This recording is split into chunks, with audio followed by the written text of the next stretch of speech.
In today's video, I wanted to talk about one of my favorite things, and that is, of course, chaos. And as I was looking for topics that I hadn't covered in a bit, one stood out to me, and that is the Godsworn Hunt, the Slaves to Darkness warband from Warhammer Underworlds. The reason I hadn't done a video for them was they're already very very lore, but I thought, let's jump in. And we're going to also discuss the idea of the Dark Oath in the same process. A select group of Archaon's hosts who stand apart from the rest of the Slaves to Darkness.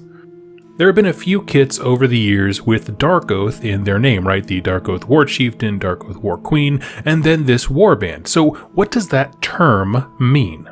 Simply put, these are the various tribal religions of the realms whose belief systems have been tainted and corrupted by the power of the dark gods. They don't necessarily know the chaos gods by name as we do, and they certainly do not worship a single one, rather seeing them as a pantheon of gods, all worthy of worship and devotion, and equally prepared to receive gifts from all of them. This has always been one of my favorite concepts in Age of Sigmar, like worship, right? When you pray to your god, there's no way of knowing if you're actually reaching into the void and contacting some, malevolent force. For example, you could be a farmer praying about the need for a bountiful crop. Nurgle hears it. You think you're praying to some god of fertility or nature or something like that, but Nurgle hears it in the void, and even though you weren't praying to him, suddenly your farm blossoms to life with terrible disease and flora and all this stuff. That idea that when you reach out into the darkness, you never know what will answer, and yet, just like in our world, thousands of small tribal cultures revere things like the sun or the moon or the spirit of nature or animals that exist. It's the same idea.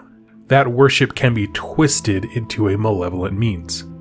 However, things can get worse than a simple bait and switch for the poor farmer, because what if that chaos god hears you, sees you and your tribe, and wants more from you than just destruction? That is, he doesn't just want to kill you, but wants to use you, and that's where we start to see some of these more primal, groups of people slowly turn into the very first chaos followers in the realms.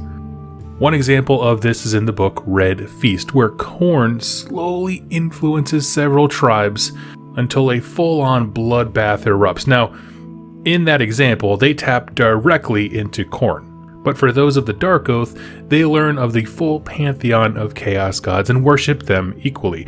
I just use the Red Feast as an example of chaos gods hijacking religious beliefs because they didn't acknowledge him as Khorne in the beginning of the book, and then he twists everything until it becomes about rage and blood and all this kinds of stuff. And this is super evident in the Chaos Warbands for Warcry as well. None of them directly worship the Chaos gods, but their religions, right, and their own deities have been grafted onto them. And when I say in Warcry, what I'm talking about is stuff like the Corvus Cabal, the Iron Golems, that kind of stuff. Well, Dark Oaths are one step past that, right? No god is supreme. All 5 if you count the Great Horned Rat, are these primordial evils worthy of worship. In fact, the name Dark Oath is the key, right? They have sworn an oath to the dark gods to venerate them before all others and see these imposter deities, meaning literally every other god besides them, so it's like Sigmar and the Pantheon and Nagash and all them, driven out. But it's important to note they still retain a lot of their tribal identity and values. Another great source of example for this is the book War Queen, which is a novella that kind of goes through, you get a glimpse of how these tribes actually function on a day-to-day basis. Now, all of that pretext, I guess you could say, brings us to the Godsworn Hunt, which is the name of the Slaves to Darkness warband within Warhammer Underworlds. They originate from the Black Fang, one of the thousands of corrupted tribes we were just talking about. This is a small group of warriors looking to please their gods by completing the Pact of Soul and Iron.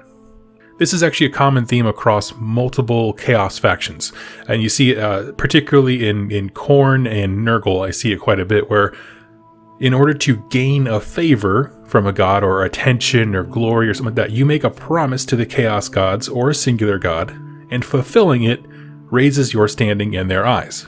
For example, one for the Nurgles is a Blight King can take, a maggot into their body, and eventually it'll sprout and become a plague drone they can ride on. For Khorne, I believe it's the Soul Reapers, maybe? I believe they make a vow that they're going to take 8 worthy heads every day. We covered those in the Blades of Khorne and Maggotkin of Nurgle Weeks, and so on. And so it's like a self-imposed trial to prove yourself worthy of the gods' attention. Well, that's no different here, and so the question is, what is the Pact of Iron and Soul? Well, simply put, it's a promise to hunt and destroy Stormcast Eternals. What sets this warband apart from the others of the Black Fang is the dedicated hunt for the God King's greatest warriors. They'll fight other stuff happily, of course, but only by releasing Stormcast Eternals back to Azyr will they fulfill their oath and gain glory. This group of hopefuls makes up the Godsworn Hunt, led by the incredibly powerful Thedra Soulscryer. She's a mystic and a wizard, and though not on the level of a Chaos Sorcerer Lord, she's a lady of more like primal magics. Like how many tribal cultures have a shaman or a wizard, or a wise man I should say, something like that. She leads the hunt for a few important reasons. One, she's incredibly strong in a society that venerates might. Right? Might makes right is the old adage, and she is incredibly physically strong and capable, as well as all the powers that she can tap into. In addition to that, she can scry portents and dreams to give the group a heading, right? Because you have to find the Stormcast Eternals before you can kill them, and seeing as how they can pretty much teleport anywhere to the realms, meaning Sigmar can drop them into the realms wherever, her abilities, guiding them towards their target and their prey is super useful. And of course, the last one being just her magic abilities are devastating when unleashed. This long hunting season has led Thedra to the city of Shadespire. Much like the Khorne-based warband that's there, they followed the Stormcast into the city looking for their heads. And if you missed my series on Shadespire as a whole, you can find it in the links down below. There isn't a ton of information given about them, while they're in the city, so I assume it's the same as what happens to every warband. They lose the concept of time and space, always moving, always fighting. Some of them die, but then they get resurrected and they don't know why. It's just to keep this perpetual torture going. But there was one curious thing in the Slaves to Darkness battle tome that I wanted to point out. It says that Thedra and her warband will occasionally leave Shadespire to rejoin their clan and fight for the Slaves to Darkness, which makes sense as you can field her in Age of Sigmar. It just stuck out to me because as I've read a bunch of these, specifically the battle tomes that have the Warhammer Underworld entries in them, because not all of them do, if they do mention the Underworld's warband, they don't really ever talk about them coming out of the city. They're just kind of this far away thing that, hey, you can also take them in the game if you want to. This is the only one that I found where it's like, no, they leave the city in some reliable way to rejoin their kin, and then when that's done, they can go back into Shadespire. And I'm not sure if I'm reading too much into that, but I like it. It just stuck out to me as being unique. And so with that being said, let's transition into why is this unit cool? As I said before, there wasn't a ton of lore about this warband, but what I find is that their motivations are super interesting. I love when Chaos showcases things like a very different kind of honor, right? Pacts and promises. And I find that whole idea of like, we're all trying to vie for the Chaos Gods, attention, affection, and gifts. And so what I'm going to do is I'm going to make a promise that is so outside of what is normal that they have to recognize me, right? Those pacts and promises. I think it's so much cooler than just like the super basic Blood Reaver who's like, he's just so angry, and then of course in the Khorne book, it's like everyone just has next level anger. But then when you hit somebody who's like cool, calm, and collected and is like, I'm going to demonstrate this and I'm going to make a big proclamation about it. I'm going to take a pact and then everyone can watch, witness me in my ascension. There's just something cool about those like self-imposed challenges and achievements that happen along the path to glory. And then the packs and the achievements like that, like I said, it's a good marker along your progress to becoming a full Demon Prince.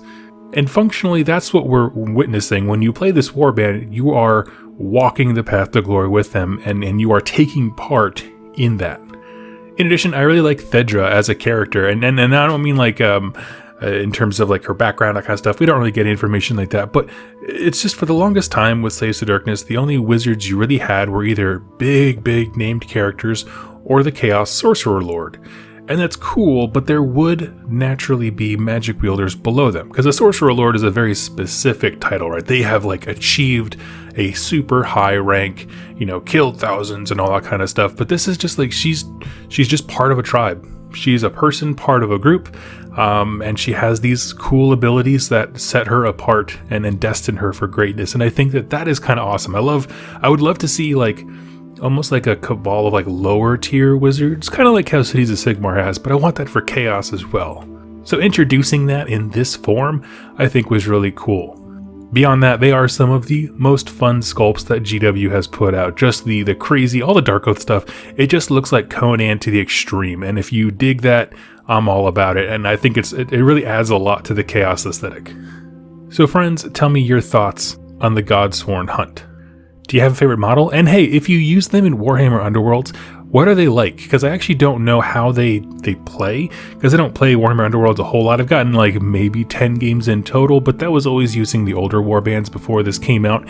I'd love to know more about how they actually play on the tabletop, because this seemed really interesting to me. It's the kind of warband that maybe when they come to the online version of Underworlds, I might actually jump in, because just frankly, they look rad. Anyway, thank you so much for watching this video with me, and I'll catch you next time in my next Age of Sigmar lore video. Thank you all so much for watching, and happy wargaming. Hey everybody, I hope you enjoyed that video. It was made possible by the folks over here to the left. These are my top supporters over here on YouTube and on Patreon that keep this channel going. If you'd like to learn more about how to become a supporter and get some cool things in the process, like exclusive pictures and interactions with me, and get your questions answered here on the channel, go ahead and click any of the links down below or the join button on the community page over on YouTube. Regardless of your choice, I wanted to thank you so much for joining me with this video, and I look forward to seeing you in my next one. Happy wargaming.